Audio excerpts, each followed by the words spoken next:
involves a setup. Okay, so I'm using my pass as a good setup for this Kesa position. So I'm coming in. When I slide from the hip and I'm sliding under the arm, if I just slide to here, okay, and kind of leave my elbow, he can weave that in. Even if I feel kind of tight, he can take his elbow and drop his elbow in here and start pushing to create distance, okay? So when I come under his arm, I'm shooting it up here. See how this is shelved? Right here under my arm, okay? I gotta have this counterbalance on this side pulled as well, okay? But this, he's not getting this in. Now, when I come through with my leg, look where my body positioning is on this side here. When I kick through, my arm, my elbow and arm is right in place to come up. I'm not having to readjust to do anything like that, okay? So I'm here, got the arm up, I'm pinching this elbow back, and I'm up, okay? Pretty easy. Now from here, there's things I prefer just to go to right off the bat that I like because it's higher percentage for me. But there's a lot of little tricks you can do here. We covered this last night in no-gi. I'll go ahead and show this. And this is depending on this arm, okay? I want to control this arm. Sometimes it gets free, okay? So I have to catch it and address it, okay? So one thing I can do is I can take this arm and when I've got it controlled here, and I can push it off of me here, like just to get it away from me.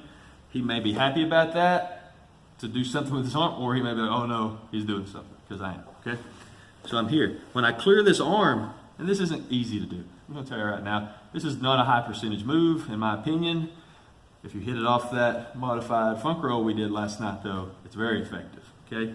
So I've got this arm trapped here, I'm just pushing it down. I've still got this arm trapped, didn't let that one get out, I snaked it out on me. Pushing this down, I'm catching here. Okay, I'm not gonna do this hard because Clay's like me, his shoulder is not that great.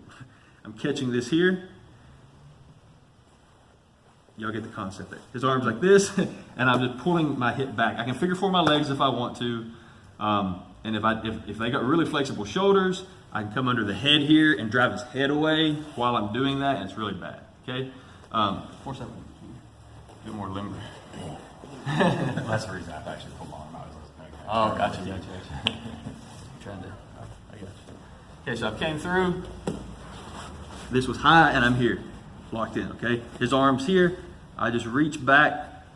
It's going to work better if you reach back like this behind. If you try to do it this way and pull it up, that's just an awkward movement. Here, catch. When I put it down, I have to kind of lift my hips up to get it trapped here. Okay, even on four strap, I can feel this is really tight. Okay, when you do it for real, you want to close this, loosen up here. There, you can come over here and figure four, and it really helps keep that trapped in. Okay, you don't have to. You can even push here, or you just elevate your hip. If you need extra, you come under the head here, push the head away, and that automatically puts pressure on the shoulder. Or I can stay here and just wrench it right there. Okay, it's great if you can get the arm there, because I'm under his shoulder and everything. It's a lot of pressure. Likelihood of it being that simple, unless someone doesn't know this position, probably not gonna happen that easy, okay? But that is your first submission option, just to go for. You don't have to give up hardly any control there. You're not having to release this arm. You're not having to change your body positioning really. It's just the little thing you can try to go for. And the reason I like that is, once you start attacking that, they start kind of panicking. I'm gonna react. And then you can set up the more effective stuff, which I like to do off of that. You know, you just gotta get that reaction out, get their mind in panic mode, and they're gonna open themselves up for an easier submission. What if detail, especially going for this lower percentage Americana lock. And I say low percentage because it's hard to get their arm there. Once the arm's there, it's high percentage, very high percentage. You have that fulcrum with your leg under their shoulder, and it's very bad, okay?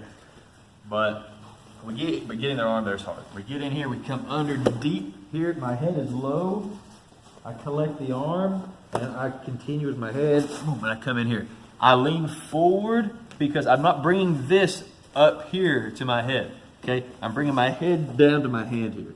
This ensures that I'm leaning forward, okay, and not doing this where my balance is off, okay? It may feel like when you put your head up, you can drive in more, but look where I'm driving. I'm driving more over and not into it. When I'm down here, I'm driving into them. Pinning this and that, okay? Another detail. There's a big difference in this and this. And the detail is him being able to escape.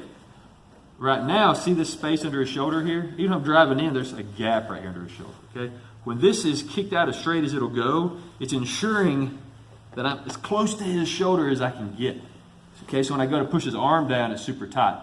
If he gets his shoulder down to the mat here, well, the next thing in line to get to the mat is his elbow.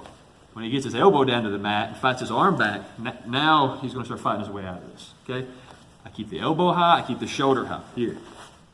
Okay, driving in. I've got him locked pretty well here, okay? I know I'm talking, you guys are sitting up like this, but this is just, okay? That way I'm not talking down like this, it is gi, okay? I've got this collected. I go to trap this and push it down to collect the leg, and I get about right here, and he's like, oh, no, I'm not letting that happen. So he straightens his arm out. So he's here with his arm straight. I'm still going to trap the arm. I like to just trap this arm anyway, whether I get a submission or not, just to control it, because it leads up to where I really like to go from this position. Okay, but we do have an option here with the arm trapped when I'm here is, just like in a standard arm lock, I got to pay attention where his thumb's at. Okay, where his thumb is pointing is where his elbow is pointing. Okay, so I've got to manipulate this, just like I would with my hand in an arm lock, to turn his thumb where I want it for the elbow. I want to bite back with this, my thigh and calf here, so I control his hand. Now I know exactly where his elbow's at. It's straight down. Okay, so I'm here, I'm going to elevate. Now I can also pull up on the arm here to create some extra, but I want to push down and lift my hips up. I can also slide both feet out here. This is where it gets real bad, when I do this. Okay, but I don't want to slide past his elbow. Here, I'm giving up coming under the shoulder, but watch what I'm going to do. I want to keep this up in case I need to transition. So I'm going to reach under the shoulder here, slide my leg out, and right there. Okay? So here, I can go right back where I was at if I've got this up. Okay? If I bring this leg out and leave this down, and now he pulls his arm out, for me, he's not going to let me get that arm back if he's smart. You know, it's a fight now. He knows what's going to happen. Okay? So I've got the arm. I push it down trying to do this one. He's wise to that. I catch it here. Okay? There's his thumb right there. If the thumb's turned here, fine. I can reach back and grab it, turn it, lock it down, slide the leg, lift, boom, right there. If he wants to get smart and try to whip his arm out again, boom, I can come here, I can catch it back to there. Okay? You don't need to go back that way. Once again, not going to be a super high percentage finish because there's so much manipulation on the arm with your legs. It's not as easy as it is with your hands, but it's there, it's an option. And both these, what we're going to probably go into, let's say Thursday, Tuesday, is where I really like to go from this position. And it is very high percentage, and I've used it since I was probably a blue belt. When I first got my blue belt, and I've used it ever since. Okay? Ready to try this one? 1, 2, 3.